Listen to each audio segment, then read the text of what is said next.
तेलंगाना के जिले महबूब नगर में आंजुहानी आईपीएस ऑफिसर जी परदेसी नायडू की बरसी तकरीब मुनक्किद हुई। जिले एसपी आर वेंकटेश वर्लू ने परदेसी नायडू चौक वन टाउन पुलिस स्टेशन के करीब आंजुहानी के मुजस्समे पर गुलहाई अकीदत पेश करते हुए खिराज पेश किया। इन्होंने इस मौके पर परदेसी नायडू की खिदमत को भी याद किया। आर वेंकटेश वर्लू ने कहा कि परदेसी नायडू ने अवाम की खिदमत के लिए माविस्टों के हाथों हलाक हुए थे। इनकी खिदमत को कभी फरामोश नहीं किया जा सकता। इस मौके पर दूसरे पुलिस ओहदेदार भी मौजूद थे।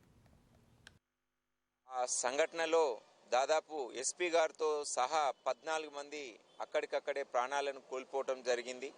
దాంట్లో ఒక ఇద్దరు ఎస్ఐలు, గన్మెన్లు, కానిస్టేబుల్ కూడా ఉన్నారు. వీరే కాకుండా మరొక 18 వరకు బాగా తీవ్రంగా గాయపడడం జరిగింది. మరి ఆ తర్వాత కాలంలో రాష్ట్ర ప్రభుత్వము అదేవిధంగా ముఖ్యంగా గ్రే హౌండ్స్ బలగాలు, పోలీసు అంతా కూడా పకడ్బందీగా మావోయిస్టు కదలికలపైన చర్యలు తీసుకోవడం వల్ల తర్వాత క్రమంలో పూర్తిగా జిల్లాలో మావోయిస్టు ప్రాబల్యము కనుమరుగైపోయింది. అయినప్పటికీ ధైర్య సాహసాలతో ఆ రోజులలో అసలు మావోయిస్టు కదలికలు ఉన్నాయంటే బయటికి వెళ్ళని ప్రాంతాల్లో కూడా మారుమూల ప్రాంతానికి కూడా ఎస్పీ విజిట్ చేసి అతని యొక్క ధైర్య సాహసాలను అతను ప్రదర్శించాడు.